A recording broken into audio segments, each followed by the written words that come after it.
ลูกป้อนที่พี่เขาขายก็จะอยู่ที่ 2,000 บาทเองนะครับทุกคนสังเกตเห็นตัวเขียวๆอยู่ในกรงนี่ไหมพี่เดินมาจริงๆก็เตะตาพี่ก็อยากได้นะครับเขาน่าจะซนน่าดูเลยนะเห็นไหมจริงๆพี่ถ่ายอยู่นอกกรงนี้เขาก็อยากมาหาเราพี่ก็ถามซื้อไปแต่ไม่ได้นะครับเพราะว่าเป็นนกของพี่เขาเลี้ยงไว้ดูดิทุกคน3ตัวนี้น่ารักมากๆเลยนะก็เป็นนกเลี้ยงเขาจะมีความคุ้นชินกับคนนะครับแต่พี่ไม่รู้ว่าถ้ายื่นมือเข้าไปเขาจะกัดไหมนะครับราคาของนกแก้วกินชีสก็จะเริ่มต้นที่สวัสดีตอนเช้านะครับทุกคนซึ่งวันนี้พี่จะไปรับลูกป้อนมา2ตัวนะจะเป็นสายพันธุ์ของนกแก้วกินชีสนั่นเองเราก็ได้ติดต่อสอบถามไปในส่วนของราคาถูกว่าพี่เขาก็เปิดร้านขายนกอยู่ด้วยนะพี่ก็จะไปดูในส่วนของลูกป้อนที่เราคุยไว้แล้วก็จะรีวิวในส่วนของราคาหน้าร้านพี่เขาเป็นยังไงสามารถส่งต่างจังหวัดได้ไหมลองติดตามดูนะร้านพี่เขาก็น่าดูมากๆในส่วนของที่ตั้งร้านพี่เขาไม่ได้อยู่ตามตลาดสัตว์เลี้ยงนะพี่เขาจะเปิดเป็นร้านของตัวเองที่อยู่ในส่วนของข้างทางนะอยู่เส้นบางนาตราดนะครับตอนนี้เราก็จะลงจากทางด่วนเพื่อที่จะไปดูลูกป้อนของเราตื่นเต้นมากๆเลยนะพี่ก็อยากได้กินชิคมาเลี้ยงเยอะๆเลยนะในช่วงเช้าของวันนี้ก็จะมาอัปเดตให้ทุกคนดูในส่วนของร้านขายสัตว์เลี้ยงหรือร้านขายนกแก้วด้านนอกไม่ว่าจะเป็นในส่วนของเปิดเองหรือในตลาดแต่ทางนี้เราจะมาร้านพี่เขาก็เป็นร้านเปิดเองที่อยู่ข้างทางที่ในส่วนของลูกป้อนพี่เขาก็มีเยอะมากๆเช่นกันนะครับทางนี้ก็พี่จะถามให้ว่าพี่เขาจะส่งต่างจังหวัดไหมถ้าส่งต่างจังหวัดจะดีมากๆเลยนะครับโอเคก่อนรับชมอย่าลืมกดไลค์กดแชร์กดติดตามเพื่อเป็นกำลังใจให้พวกเราด้วยนะครับไปดูกันเลยนะครับโอ้ว่าจะเป็นยังไงจริงๆพี่จะดีใจมากๆในการที่ตัวเองจะได้รับลูกป้อนมาทั้งที่เสียตังค์นะทุกคนก็ดีมากๆเพราะว่าพี่ดีลกับพี่เขาไว้ขึ้นจะราคานี้ก็ถือว่าโอเคมากๆเลยนะครับทุกคนโอเคไปดูกันเลยนะครับวันนี้เจ้าถิ่นก็มาด้วยนะพี่เอาขึ้นรถมาขนล่วงด้วยนะครับเห็นไหมไปแล้วเด้อไปดูกันเลย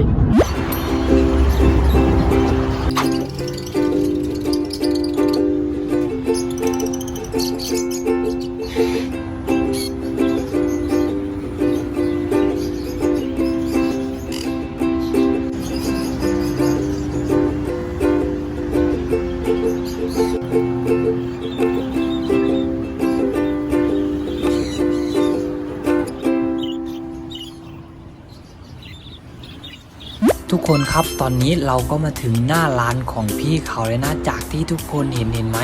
อันนี้จะเป็นในส่วนของหน้าร้านก็จะมีนกแก้วโชว์อยู่ที่หน้าร้านที่ตั้งของร้านพี่เขาก็จะอยู่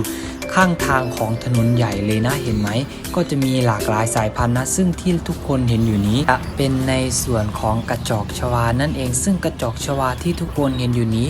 ตัวละ200 บาทนั่นเองโดย200 บาทนี้พี่เขาบอกว่าสามารถส่งได้นะครับใครที่สนใจก็ลองโทรไปถามดูได้นะพี่เขามีเยอะมากๆเลยนะพวกตัวสีนี้สวยมากๆเลยนะครับทุกคนมีตาแดงด้วยนะครับเห็นไหมเขาก็จะน่ารักไปอีกแบบนะใครที่ชอบเลี้ยงฟังเสียงจิบนี้หรือพวกนกเล็กที่อยู่ตามคอนโดอยากเลี้ยงคู่แต่ว่าเขาไม่เชื่องนะครับแต่พี่เคยเห็นคนหนึ่งที่เลี้ยงจากลูกป้อนกระจอกชวาก็สามารถปล่อยบินอิสระได้นะครับจริงๆการเลี้ยงตั้งแต่ลูกป้อนนี้เขาจะมีความสนิทสนมหรือไว้ใจเรานั่นเองทุกคนดูดิในส่วนของเลิฟเบิร์ดพี่เขาก็ยังมีขายนะเลิฟเบิร์ดขอบตาพ่อพันธุ์แม่พันธุ์ที่ทุกคนเห็นอยู่นี้รวมสีก็จะอยู่ที่400 บาทนั่นเองซึ่งตัวละ400 บาทนี้ใครอยากจะเลี้ยงเพาะพันธุ์หรืออยากได้สักคู่ก็ลองโทรไปถามพี่เขานะ400 บาทก็ไม่แพงนะครับเห็นไหม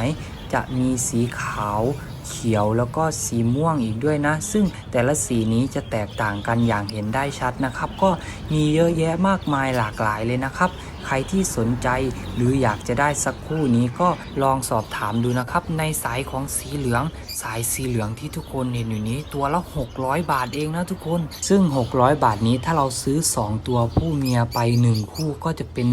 1,200 บาทถ้าเราเลี้ยงแล้วเขามีลูกออกมานี้เราสามารถขายลูกเขาได้ราคาดีมากๆเลยนะแล้วก็พี่ก็อยากจะเชียร์เป็นพวกหัวแดงจงอยปากสีแดงอยู่นะเพราะว่าเวลาออกมาลูกป้อนเขาจะมี ราคาที่โอเคสูงกว่าจากสีธรรมดาก็ไม่เยอะเท่าไหร่แต่ว่ามันจะสวยมากๆเลยนะครับพวกนี้เขาจะไม่เชื่องนะถึงจะขีบปีกก็ไม่เชื่องนะครับในส่วนของเลิฟเบิร์ดไม่ขอบตาพี่เขาก็ขายตัวละ600 บาทเองทุกคนดูดิเลิฟเบิร์ดไม่ขอบตาพี่จะบอกเลยนะครับว่าคนก็นิยมเลี้ยงอยู่นะเวลาออกลูกมาราคาลูกป้อนของเขาก็อยู่ในเกณฑ์ที่โอเคดีมากๆเลยนะครับทั้งนี้ในการซื้อตัวโตไปเลี้ยงพี่จะขอบอกเลยนะครับว่าถึงเราจะขีบปีกทำให้เขาเชื่องนี้ก็ยากพอสมควรนะเพราะว่าจะเหมาะกับการเพาะพันธุ์อย่างเดียวนะครับทุกคนจริงๆที่นี่จะมีเลิฟเบิร์ดหลากหลายแล้วก็จะเป็นในส่วนของหงส์หยกนะใครที่ชอบในนกแก้วหงส์หยก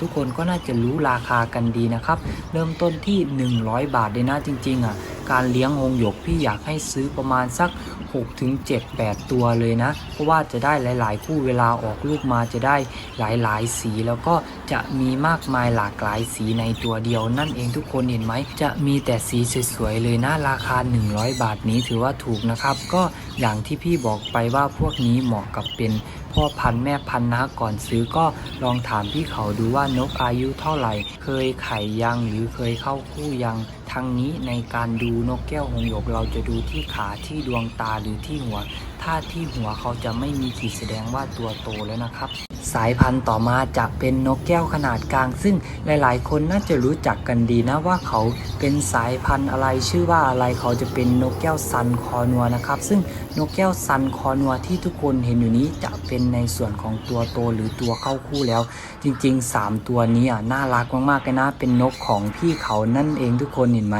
เขาค่อนข้างที่จะเชื่องนะจริงๆนกแก้วซันคอนัวนี้เขาจะรักเจ้าของมากๆเลยนะใครที่เลี้ยงแล้วถ้าเขาสนิทและไว้ใจเราเขาจะร้องเสียงดังมากๆเมื่อไม่เห็นเรานะครับใครที่อยากจะเลี้ยงสายพันธุ์นี้ก็ทำใจในเรื่องของเสียงร้องของเขาด้วยนะราคาลูกป้อนที่พี่เขาขายก็จะอยู่ที่ 2,000 บาทเองนะครับทุกคนสังเกตเห็นตัวเขียวๆอยู่ในกรงนี่ไหมพี่เดินมาจริงๆก็เตะตาพี่ก็อยากได้นะครับเขาน่าจะซนน่าดูเลยนะเห็นไหมจริงๆพี่ถ่ายอยู่นอกกรงนี้เขาก็อยากมาหาเราพี่ก็ถามซื้อไปแต่ไม่ได้นะครับเพราะว่าเป็นนกของพี่เขาเลี้ยงไว้ดูดิทุกคน3ตัวนี้น่ารักมากๆเลยนะก็เป็นนกเลี้ยงเขาจะมีความคุ้นชินกับคนนะครับแต่พี่ไม่รู้ว่าถ้ายื่นมือเข้าไปเขาจะกัดไหมนะครับราคาของนกแก้วกินชิก็จะเริ่มต้นที่ 1,200 นะครับในส่วนของคอกเทลทุกคนเห็นนกแก้วคอกเทลอยู่นี่ไหมครับราคาก็จะเริ่มต้นที่ 1,200 บาทนะครับซึ่ง 1,200 บาทนี้นกแก้วคอกเทลก็ถือว่าถูกอยู่นะทุกคนใครที่ชอบสีไหนก็ลองทักถามพี่เขาดูพี่เขาก็ขายทุกสีเลยนะไม่ว่าจะเป็นตัวเล็กหรือตัวโตนั่นเองจริงๆการเพาะนกแก้วคอกเทลนี้ก็ง่ายเช่นกันแต่นกแก้วคอกเทลค่อนข้างที่จะขี้ตกใจแต่นกแก้วคอกเทลนี้เขาจะมีเอกลักษณ์ในการร้องเพลงหรือเรียนเสียงได้อีกด้วยนะครับตัวผู้นี้สามารถผิวปากได้ดังทุกคนเห็นเลยนะเห็นไหมเจ้าจิงเจ้อก็ร้องเพลงได้อีกด้วยนะครับต่อมาก็จะเป็นในส่วนของนกแก้วอิเล็กตัสนะทุกคนรู้ไหมครับว่าตัวเมียเขาจะมีสีแดงสดหน้าอกเขาจะเป็นสีม่วงส่วนตัวผู้เขาจะเป็นสีเขียวออกแดงนะทุกคนซึ่งจะน่ารักมากๆเลยนะเห็นไหมเขาจะตัวใหญ่เท่ากับนกแอฟริกันเกรย์นะจะมีหางสั้นอุปนิสัยของเขาจะเป็นเหมือนลิงเน็ตเลยนะจะขี้เอาใจในบางเวลานะแต่เวลาเอาใจนี้เขาก็น่ารักเช่นกันแล้วก็ร้องเสียงดังอีกด้วยนะแต่นานๆทีร้องแต่ถ้าได้ร้องนี้ก็เสียงดังพอสมควรนะครับแล้วก็ฉลาดมากๆอีกด้วยนะสายพันธุ์นี้นะครับครับทุกคนตอนนี้เราก็ได้ลูกป้อน2ตัวมาแล้วนะครับซึ่งเขาน่ารักมากๆเลยนะดูพี่จะดูอันนี้น่าจะเป็นสีดูทุกคนเขาจับตะกร้าพี่เอาตะกร้ามาใส่เองเลยนะจะเป็นพายแอปเปิลแล้วก็จะเป็นเยลโล่ไซส์นะน่าจะเป็นเยลโล่ไซส์นะถ้าพี่ดูไม่ผิดนะครับก็โอเคมากๆเลยนะเราได้ในราคาหลักเรื่องสุขภาพของเขาก็ตื่นตัวแข็งแรงดีโชคอาหารได้อยู่นะครับแต่พายแอปเปิลยังไม่ได้โชคที่มือพี่เราจะไปดูในส่วนของการกลับบ้านแล้วก็ป้อนอาหารพี่เขายังไม่ได้ป้อนอาหารเช้านะทุกคนเห็นไหมน่ารักมากๆเลยนะใครที่ชอบในสายของกินชีก็ลองทักไปถามพี่เขาได้นะครับใครที่ยังไม่รู้ก็ทักมาในเพจพี่ได้เดี๋ยวพี่แนะนำให้นะครับเห็นไหมน่ารักมากๆเลยนะเดี๋ยวเราจะไปรีวิวที่บ้านอีกครั้งหนึ่งแล้วก็จะมาถ่ายในส่วนของการป้อนอาหารนะเพราะว่าการป้อนอาหารลูกป้อนไม่ว่าจะเป็นไซส์แรกเกิดขนน้ำคุม แล้วก็ขนพายหรือไซส์หัดแท้หรือเต็มตัวแล้วว่าป้อนเท่าไหร่แต่ส่วนมากในการที่ขนคุมพี่จะเริ่มให้เขาหัดแท้แล้วก็ป้อน3เวลาแล้วก็ค่อยลดไปเป็น2เวลานะครับก็อย่างที่ทุกคนเห็นแต่ในส่วนของตัวนี้น่าจะเป็น3เวลายังในการเริ่มแทะนี้เขาก็จะเข้าในโหมดขนคุมเราถึงจะให้แทะอาหารไข่ไปก่อนแทะข้าวโพดหรือสามารถแทะเมล็ดเล็กๆในส่วนของผลไม้ก็จะเป็นฝรั่งแอปเปิลได้แต่แอปเปิลเราจะผ่าหรือปอกเปลือกออกแล้วก็เมล็ดของเขาจะมีไซยาไนด์นะจะเป็นอันตรายต่อนกนะครับโอเคเดี๋ยวเราถึงบ้านค่อยจะรีวิวอีกครั้งหนึ่งตอนนี้คือวินรถไปหมดแล้วนะครับไปเด้อ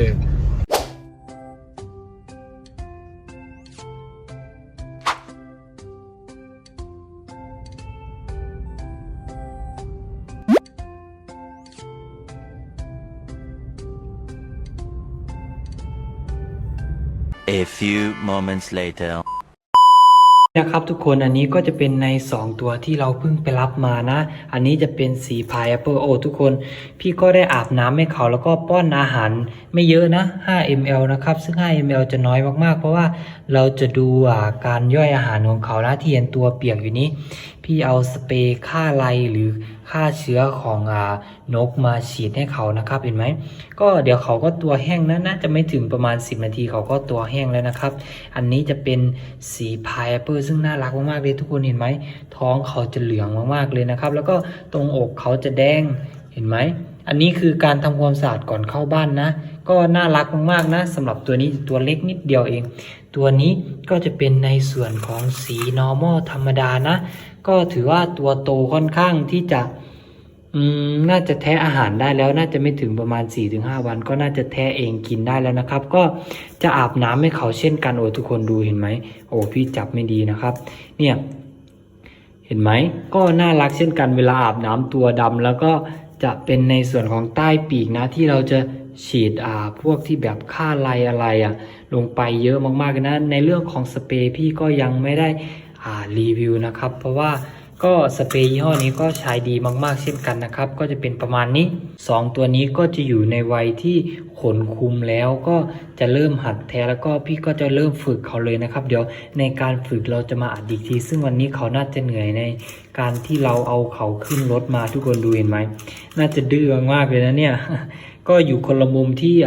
พี่แยกเขานี้เราจะแยกฝึกนะครับเวลาเขาเลี้ยงคู่หรือเลี้ยงด้วยกันเขาอาจจะติดกันโดยที่จะไม่ฟังคำสั่งของเราโดยที่จะไม่ฟังคำสั่งของเรานั่นเองโดยตัวที่มีปฏิกิริยาในการที่แบบร้องหรืออยากมาหาเราตลอดเวลาจะเป็นตัวนี้จะเป็นสี normal นะซึ่งจะตัวโตกว่าตัวนี้จะเป็นน้องที่แบบอายุน่าจะไล่เลี่ยกันแต่ว่าตัวนี้จะมีปฏิกิริยากับเราค่อนข้างดีแล้วก็โชคอาหารกับเราเวลาป้อนก็ป้อนตัวละ6 ml นะเห็นไหมเขาก็จะกินก็รอให้เขาแห้งเราจะอุ้มเขามาเล่นกับเบิร์ธเดย์แต่ทางนี้อันนี้เพิ่งมาน่าจะประมาณ3วัน3วันนี้พี่จะฉีดให้เขาทุกเช้านะครับตัวนี้ก็เหมือนกันอันนี้จะเป็นตัวน้องก็ยังไม่มีปฏิกิริยากับเรามากเท่าไหร่นะแต่เวลาเห็นพี่จะวิ่งเข้ามาอยู่ใต้ขนของพี่ตัวนี้ซึ่งตัวนี้เขาจะมีปฏิกิริยากับเราอยากมาหาเราตลอดเวลาแล้วก็น่าจะขี้เล่นเหมือนนิวเยียร์เราเลยนะทุกคนเห็นไหมแต่นิวเยียร์ของเราเป็นสีชินนามอนนะครับโอเคเดี๋ยวพี่จะวางให้เขาโดนไฟโกกนะก็จะป้อนนิดนึงตัวนี้ก็จะดูปฏิกิริยาเขาไปก่อนนะครับเพราะว่าเราจะแยกเลี้ยงนั่นเองโดยนี้ทุกคนเห็นนี่ไหมอันนี้จะเป็นเจ้ามะม่วงซึ่งเจ้ามะม่วงก็กินอาหารแล้วเห็นไหมรังเขาก็จะเป็นประมาณนี้ใครอยากเห็นขี้เจ้ามะม่วงเห็นไหมเกาะกันเป็นก้อนเห็นไหมจะเป็นก้อนนะสำหรับขี้เลื่อยวันนี้พี่จะทำความสะอาดทั้งหมดใหม่เลยนะครับก็จะเปลี่ยนเป็นผ้าแล้วก็อันนี้ยังไม่ได้ใส่ขี้เลื่อยนะเนี่ยพี่ถ่ายเสร็จพี่ถึงจะใส่ขี้เลื่อยให้เขาเห็นไหมอันนี้ยังไม่ใช่ขี้ที่มากับเรานะนี่จะเป็นขี้มาจากทางร้านนะครับเห็นไหมก็จะเป็นแบบนี้เลยเพราะว่าอาหารลูกป้อนที่เราใช้จะไม่เป็นแบบนี้เดี๋ยวพี่เอาขี้เลื่อยกกนะครับเดี๋ยวเราจะมาดูอีกเพราะว่าเราป้อน6 ml นี้จะดูในการย่อยของเขาว่าย่อยดีไหมควรที่แบบเวลาป้อนอาหารหรือในการป้อนเสริมเช้าค่ำนี้เราจะเพิ่มปริมาณในการเข้มข้นของอาหารขึ้นไหมแต่ทางนี้พี่ชงไม่ได้เข้มข้นนะครับอั อันนี้ก็รอให้ขนแห้งก็จะมาดูอีกครั้งหนึ่งแล้วก็จะมาอัปเดตในการฝึกให้ทุกคนได้ดูเลยดูเจ้ามะม่วงก็ร้องนะมะม่วงก็กินไป 3-4 ml นะเพราะว่าตอนเช้ามะม่วงกินแล้ว แต่พวกนี้ยังไม่ได้กินนะนี่น่ารักมากๆเลยนะทุกคนเห็นไหมอยากมาหาเราตลอดเวลาเลยนะครับนี่กระเพาะพักอาหารของเขาก็จะเป็นประมาณนี้วันนี้เราก็ไปรับมาเพิ่ม2สมาชิกซึ่งจะเป็นตัวนี้แต่ว่าตัวนี้นะจะมีปฏิกิริยาอยากมาหาเราตลอดเวลาเลยนะครับน่าจะฝึกง่ายตัวนี้ก็จะเริ่มใหม่โดยที่จะเอาตัวนี้มาล่อโดยการที่จะให้ตัวนี้ฝึกก่อนแล้วจะมาเป็นตัวนี้ให้ตัวนี้ฝึกยืนคอนฝึกอะไรทุกคนแล้วก็ถ้าตัวนี้เห็นเขาก็จะทำตามตัวนี้ในกรณีที่เราเลี้ยงแยกจะฝึกง่ายกว่าเลี้ยงคู่นะครับนี่มันแก้วเห็นไหมก็ตัวนี้อยากมาหาเรานะทุกคนแต่เขายังเล็กอยู่เลยนี่ยังมากับเราอยู่1 วันก็ถือว่าโอเคเห็นไหมทุกคนเขาก็มีปฏิกิริยากับเราดีมากๆเลยมันแก้วมากเลยโอเคทุกคนสำหรับวันนี้ก็จะมาอัปเดตให้ทุกคนดูประมาณนี้แล้วก็ในส่วนของร้านพี่เขาด้วยนะโอ้ทุกคนดูปิดแล้วเห็นไหมเท้าเขาจะมีในส่วนของสีขาวด้วยนะเล็บขาวเท้าขาวเห็นไหมทุกคนนั่นเขี้ยวมากเลยโอเคสำหรับวันนี้พี่ก็จะขอตัวลาไปแล้วนะใครมีความคิดเห็นอะไรหรือข้อสงสัยอะไรในส่วนของกินชิคก็สอบถามมาที่เฟซพี่ได้เลยนะครับใครอยากรู้ในส่วนของการเลือกหรืออยากจะรับเลี้ยงเพิ่มอะไรก็สอบถามพี่ได้มาในทางเฟซเลยนะครับโอเคสำหรับวันนี้ไปแล้วเด้อบ๊ายบายเนี่ยเจ้านี่ดื้อมากๆเจ้านี้ก็ดื้อเหมือนกันนะครับรอให้ขนแห้งนะมันเขี้ยวมาก